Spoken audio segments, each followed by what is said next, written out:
Hello and welcome to episode 3 of the Cocktail Collective podcast. Once again, I'm your host Evan Mallett, and in today's episode I'll be discussing what films I'm looking forward to seeing that are coming out in the remainder of this year. I've whittled my list down to 8 films. If you haven't heard of some of them before, hopefully this will open your eyes up to some of the new and upcoming films that are great that are coming out this year. Just before we start, I'd like to add that there's now going to be images during this and future podcasts, so hopefully that builds the production value up slightly. Anyway, let's get into the list. Also, P.S. the list isn't ranked in any order other than its release date. Starting with number 1, scheduled to be released on July 5th, and one that I mentioned in my first podcast, it is of course Midsommar. I've just realised I'm going to be away on its opening night, so I'll be seeing it a bit later than everyone else. That's a bit frustrating, but I'm going to persuade you to go and see it before I do. Starring Florence Pugh, who was in Stephen Merchant's recent film Fighting With My Family, and fellow Brit Will Poulter, the film follows the story of a couple's retreat to Sweden to visit a rural hometown's fabled midsummer festival. Now, this is a horror, so not all is what it first seems. According to IMDb, what begins as an idyllic retreat quickly devolves into an increasingly violent and bizarre competition at the hands of a pagan cult, aka not your typical summer blockbuster. It's directed by Ari Aster, who also directed a similar cult film in Hereditary, so you never know, the two could be linked in some way. We'll have to wait and see. Either way, it's a film I'm most definitely looking forward to, and the fact it's in a summery and welcoming setting makes the film even more intriguing to me. The trailer is on YouTube, so go and check it out. The second film on my list is The Lion King, and its new adaptation arriving on July 19th. I hope everyone knows the story of the original, so I'm not going to talk about it, and I'd expect the new version to follow the story to the finest detail. It's such a cherished property that as long as they get the basics right, it should be a hit. The fan base is already there. You saw with the new Aladdin that critics weren't too pleased with it, however brand recognition carried it to a successful enough box office. On the other hand, I think Jon Favreau as a director is a far better choice than Guy Ritchie for Aladdin. Plus the cast being Beyonce, Seth Rogen, and of course the legend that is James Earl Jones, all have enough star power to attract the public's eye. I think the trailers look great so far. My only concern is if this live action can capture as much personality as the animated version, especially expression on the animals' faces. I hope so, but seeing that the models are incredibly realistic, that might take away some of the charm the original captured. Number 3. Now this film is already a certain hit. Quentin Tarantino's 9th and supposed penultimate film, Once Upon a Time in Hollywood, is coming to cinemas on August 14th.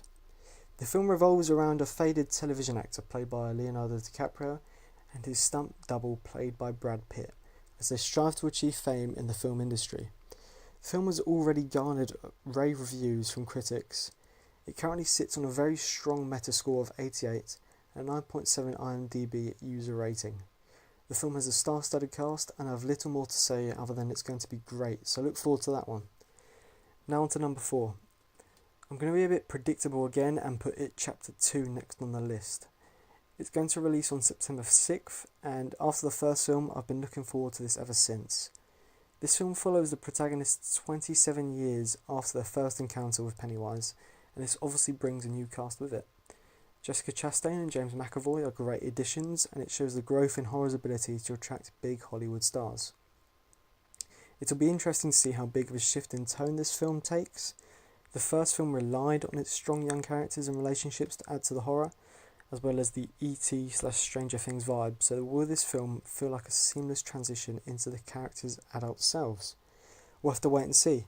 The first trailer released a couple of weeks ago, and it looks promising to me. My next tip for this year is Joker, which is set to release on October 4th. In my opinion, DC have made significant strides in the quality of their films, and the Joker, starring Joaquin Phoenix, looks to be a clear example of that. I read earlier today that Phoenix lost so much weight to play the role that they couldn't do any reshoots due to his weight being so dangerously low. Now that kind of dedication to the role suggests to me that his incarnation of the villain has the potential to reach the levels of Heath Ledger. I like the fact that the trailer didn't reveal too much of the story, and the fact that Robert De Niro is another plus.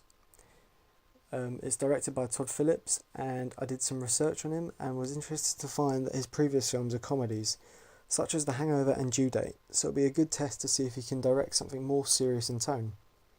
If you haven't watched the trailer, go and watch it because it's far from the average Marvel film. Now, number 6 is one that's definitely going under the radar, and it's called Doctor Sleep. It's supposedly releasing on October 31st, however so far very little has been released about it. There's been no trailer as of yet, and if they don't release something soon it could be delayed into the next year, I think. Hope that's not the case though. It's based off a Stephen King novel, and it's a sequel to The Shining. I think that describes it quite well. King's recent film adaptations have been of good quality with Pet Sematary and It, so I'm intrigued for sure. Moreover, the cast includes Ewan McGregor and Rebecca Ferguson. Literally the most informative interview about the film is nearly 3 minutes long with McGregor, and it's nearly a year old, so keep your eyes peeled for updates. Number 7 on the list is Ford vs Ferrari, which comes out on November 15th. The trailer for this just got released, and I have to say that everything looks good so far. The cinematography looks high quality, and once again it is accompanied with a strong cast. Christian Bale and Matt Damon are the two standout names.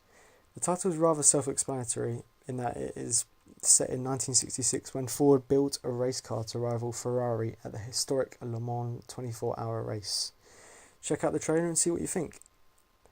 Now, number 8 and the final film on the list is one of the biggest in the history of all sagas. The end of 2019 brings the end to the Skywalker storyline with Star Wars The Rise of Skywalker on December 19th.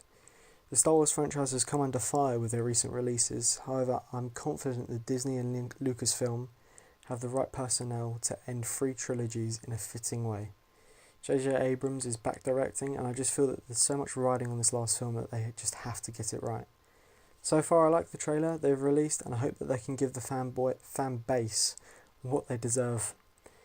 And that brings this episode to a close. Feel free to subscribe and like the video, and thanks again for listening.